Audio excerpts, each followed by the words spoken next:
I've drawn up a thought experiment that may prove to be thought provoking to some, and to those quick on the uptake, I think it will be quite clear what I'm making the comparison to with this whole situation as I describe it. So, here goes. Imagine you live in a world where there is a secret but very powerful cult.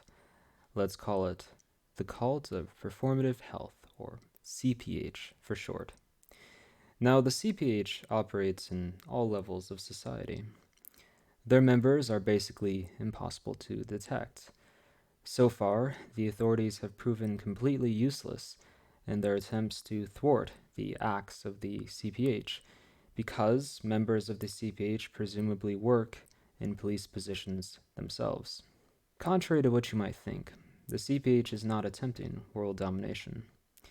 Rather, those in the CPH have accepted the delusional belief that brief but extremely vigorous bouts of exercise are the key to a healthy lifestyle. They value their idea of a healthy lifestyle above all else.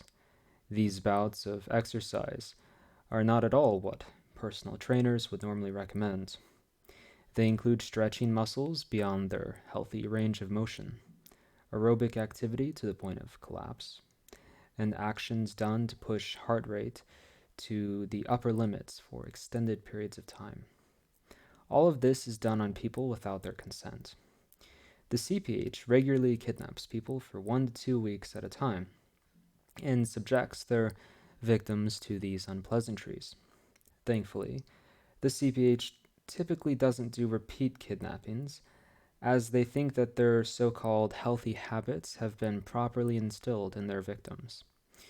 If the CPH mistakenly kidnaps someone who has already suffered, the person can do a performative dance that includes a vague resemblance to the kinds of exercises people are forced to undergo. Quite often, the CPH actually believes the person because of these little dances and leaves them be. But there are cases in which the CPH kidnappers aren't properly satisfied and decide to kidnap the person anyway.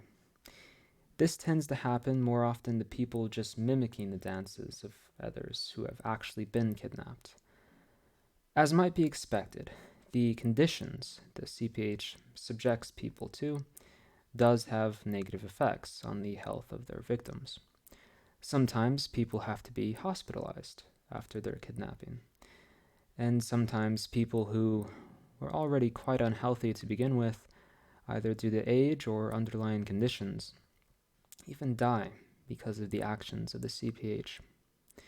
Taking the entire population into account, one or fewer in every 100 people dies because of the CPH. Considering only the elderly or health compromised, these statistics increase slightly. The young and healthy almost never die to the CPH and rarely are hospitalized because they are more resilient to the negative effects of overexercise or improper exercise. Clearly, the public is concerned with the CPH, but the efforts of the government have proven to be of little positive effect. The government has tried cordoning areas in which CPH kidnappings have taken place. The positive results of these cordons are disputed. The negative results are obvious. People can't conduct business normally. They can't travel out and see friends and family that live in other places. The economy suffers badly from these cordons, but the government maintains that they are necessary despite the kidnappings continuing both inside and outside of these cordons. Some countries have even tried nationwide cordons. The positive results are slightly more noticeable, but the negative results are even more pronounced than in the local cordons. As the CPH has gone through more and more of the population, more and more people are able to accurately perform the dances to the cult's satisfaction. Seeing the apparent progress, the CPH decides to ramp up the kidnappings to get to the remaining population as soon as they can, and to those who have forgotten what they have supposedly learned. Yet, because the CPH is so satisfied with their progress, they subject people to less severe exercise when they do kidnap them. As a result, even fewer people need to be hospitalized and even fewer people die. Even so, governments refuse to lessen their apparently ineffective measures against the CPH. Some people begin to think that the government measures are more harmful than the exercise sessions of the CPH and their silly dances. People's overall health surely hasn't improved, contrary to the vision of the CPH, but their tolerance to the CPH has. Their antipathy towards their own governments has indeed grown.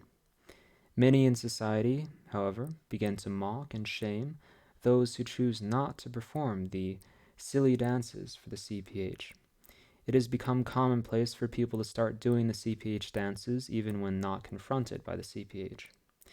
They do the dances at work for all those to see. They do it with their friends. Sometimes businesses require you to do a little dance to enter the premises. The CPH dancing becomes a way to signal to others that you are a responsible and caring person. The reasoning is that the more people who do the dances, the fewer people will be kidnapped by the CPH. Maybe if everybody does the dances, the CPH will stop completely. Of course, dancing doesn't fool the CPH all the time. The CPH doesn't care about societal approval, they only care if people accurately follow what they deem healthy. There are many other cults operating in the world at the same time as the CPH, yet they don't receive much of the same publicity as the CPH does. Some of the cults kidnap people and outright murder them, but these cults are much smaller and act more rarely. Other cults only kidnap people and subject them to innocuous things like boring lectures for a few days before releasing them. There are proven ways to avoid some of the other cults. Government-funded organizations have even developed tried and true methods in the past for dealing with some of the more prevalent and dangerous cults, to the point that these cults are almost unheard of today. Yet, governments have taken a particular interest in supposedly stopping the CPH. Governments have or plan to halt travel across borders to those who refuse to do CPH dances before a board of certified choreographers who have studied the type of dances that seem most efficacious in encounters with CPH members. Some governments are even considering the same restrictions in all of society to those without proper documentation from the certified choreographers. The dances required by the choreographers are a bit strange and more physically demanding than the dances done purely for social approval. In order to receive a pass from the choreographers, you have to not only do things that for some sections of the population are very physically demanding and possibly harmful, but you have to do it in very little clothing. The dancing clearly goes against the consciences of some people who deem them sexual. The choreographers insist that these dances are what will protect you from the CPH. The numbers they often present do seem to back up their statements, but there are detractors who provide numbers that dispute the official narrative. In any case, nobody makes the claim that the officially recognized dances will certainly protect you from the CPH, as the CPH has taken people in the past who have done the supposedly correct dances. Moreover, the CPH as an insane cult may change their practices at any time, which will require different dances to be created and recognized by the authorities. What will happen first? Will the CPH get to the entire population and fade into history, or will the governments establish truly effective measures with foolproof official dances? Is the CPH hurting people? Are governments hurting people? Are they both? Are people justified in hating what the governments are doing more than the CPH? If the CPH is untouchable, and there are a bunch of other similar secret cults out there, how should people respond on a political level?